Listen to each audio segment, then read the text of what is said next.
रखेंगे। एक्चुअली हम लोग एक स्टूडेंट प्रोटेस्ट के माध्यम से राजनीति में आए। कोई आइडिया नहीं था कि पॉलिटिक्स कैसा होता है, और खासकर कभी मुखिया का चुनाव नहीं लड़े तो बंदे अगर सांसद का चुनाव लड़ेंगे, तो ये तो आइडिया ही नहीं था। तो हमने एक स्टूडेंट का प्रोटेस्ट था झारखंड में, वहां आए, मीडिया के सामने अपनी बातों को रखा, मीडिया में कवरेज मिला, तो पूरे राज्य में हमारे विचारों को सर्कुलेट किया गया। उसके बाद से हर एक पंचायत वाइज, प्रखंड वाइज सभाएं होने लगी और लोग हमारा डिमांड करने लगे, हमें सुनने लगे, और कभी कभी 2 बजे रात तक, 4 बजे रात तक भी सुनने लगे। तो फाइनली लगभग 1 साल पहले 18 जून को हम लोगों ने डिसाइड किया था कि हम लोग चुनाव लड़ेंगे, और चुनाव लड़ेंगे। हम लोगों ने उसके बाद 6 महीने बाद अपने पार्टी को रजिस्टर के लिए आवेदन दिया, लेकिन अभी तक हमारी पार्टी का रजिस्ट्रेशन भी नहीं हुआ। और बाकायदा हम लोग 1 साल के कम समय में चुनाव लड़े और बहुत दमदार तरीके से चुनाव लड़े, और झारखंड के हिस्ट्री में फर्स्ट टाइम कोई इंडिपेंडेंट कैंडिडेट 27% मतलब वोट लेके आया है। 3.5 लाख वोट लेके हम अकेले हैं, जिस लोकसभा चुनाव से हम लड़े थे। और कुल मिलाकर हम लोग 8 प्रत्याशी दिए थे, और लगभग हमारे 6 प्रत्याशी तीसरे पायदान पर रहे हैं। तो इसका मतलब है कि मैं भारत की तो नहीं कह सकता, लेकिन झारखंड के परिप्रेक्ष्य में कह सकता हूं कि झारखंड बदलाव चाहती है, और नो डाउट बदलाव होना चाहिए, क्योंकि झारखंड जिस पृष्ठभूमि से आती है, झारखंड उसके नाम में ही छुपा है। झाड़ यानी जंगल होता है, खंड यानी जमीन होता है, और आज हमारा दोनों चीज संकट में है।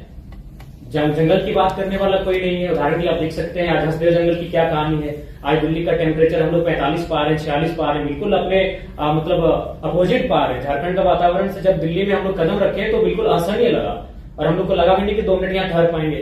तो कहने की जो झारखंड का इशू है उसके नाम में छुपा है, और लगातार उन इशुओं पर हम लोग लड़े, उन इशुओं पर हम लोग बात किए, तभी जाकर जनता ने हमें आशीर्वाद दिया।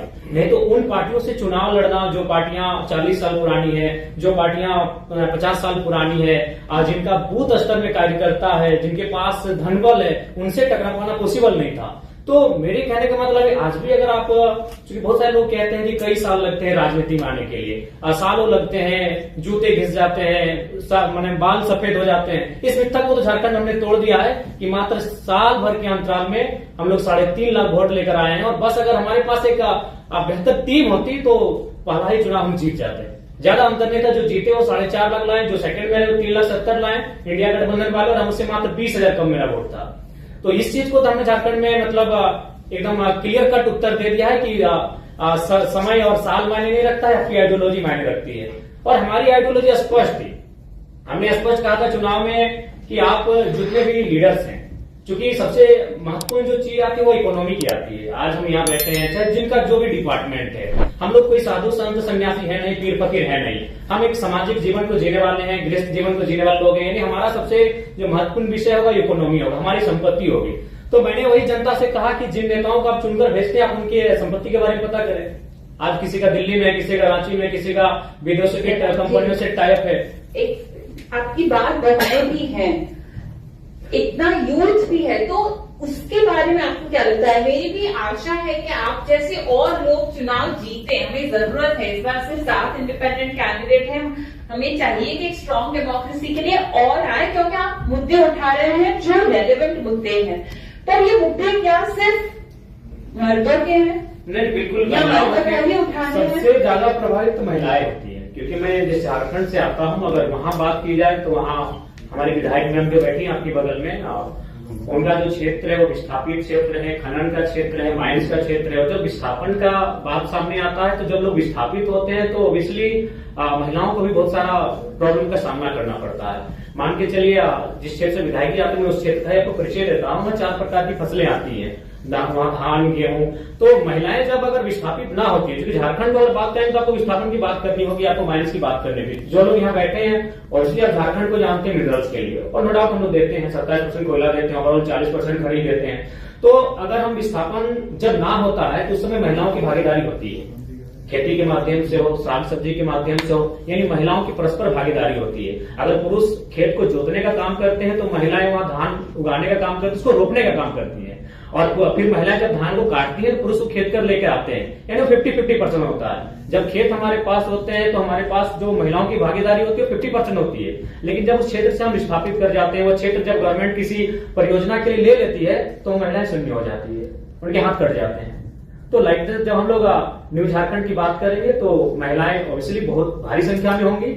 और इस चुनाव में हमारे पास जो मेरा वोट बैंक रहा 3.5 लाख, उसमें अगर रेशियो भी देखा जाए तो 60% यूथ थे, बाकी 40% महिलाएं थी।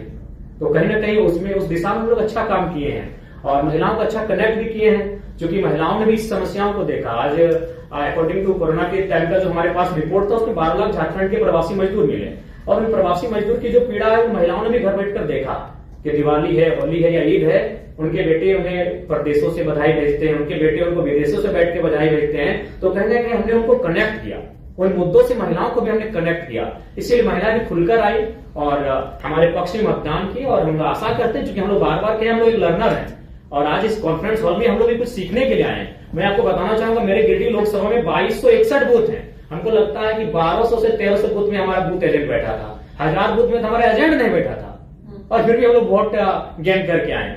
तो हम लोग ऑब्वियसली लर्नर पीरियड में है और चीजों को जब हम लोग सीखेंगे और जब इस प्रकार दिल्ली में बैठकर, महाराष्ट्र में बैठकर, अन्य प्रदेशों के जाके कॉन्फ्रेंस में बैठेंगे, सेमिनारों में, संगठनों में हम लोग भाग लेंगे और उन चीजों को जब हम लोग सीख कर जाएंगे, कुछ परिपक्व होकर जाएंगे, तो अपने झारखंड में निसंदेह उसका इम्प्लीमेंट करेंगे और बेहतर करेंगे। हम आशा है कि आज जो प्रबुद्ध लोगों के बीच हम बैठे हैं, जब इनसे हम कुछ सीख कर जाएंगे तो आने वाले झारखंड में विधानसभा चुनाव नवंबर में हम लोग बेहतर करेंगे। और अखबार की सुर्खियों ने भी संदेश दिया है, हम लोग बेशक चुनाव हारे हैं, लेकिन आज 4 दिन से लगातार अखबार की सुर्खियों में यही रहा कि जयराम महतो हार के भी झारखंड के राजनीति के नायक बने। और बकायदा नेशनल न्यूज में भी हमें स्थान मिला, द हिंदू में स्थान मिला, द ललित भी गई थी हमारे इंटरव्यू के लिए। और यही नहीं, बाकी जो नेशनल पार्टियां हैं जिनका सिंबल है वो अभी अब हम लोग से टाइप करने के लिए इंटरेस्ट जता रहे हैं। लेकिन हमने स्पष्ट कह दिया है कि आपकी आइडियोलॉजी हमसे मैच नहीं चाहते, हम लोग न्यू पॉलिटिक्स करेंगे, क्योंकि आज हम लोग सिद्धांतिक पॉलिटिक्स की बात करने आए हैं। तो सिद्धांत से कोई समझौता नहीं होगा। 2 चुनाव और हारेंगे, 4 चुनाव और हारेंगे, नहीं जीतेंगे। हमारी जो नई पीढ़ी आएगी वहां से शुरुआत करेगी जहां से हम लोग छोड़ के जाएंगे, लेकिन सिद्धांत से कोई समझौता। थैंक यू जयराम जी। मेरी एक रिक्वेस्ट है, झारखंड के चुनाव आपकी पार्टी में, आपके मंच में महिलाओं का, और अगर उसमें हम कोई भी मदद कर सकते हैं, मुझे पता है हर कोई मदद करना चाहेगा, क्योंकि कभी भी कुछ नया शुरू होता है तो आशा का भी जन्म होता है। So we would love to help in any way possible. With that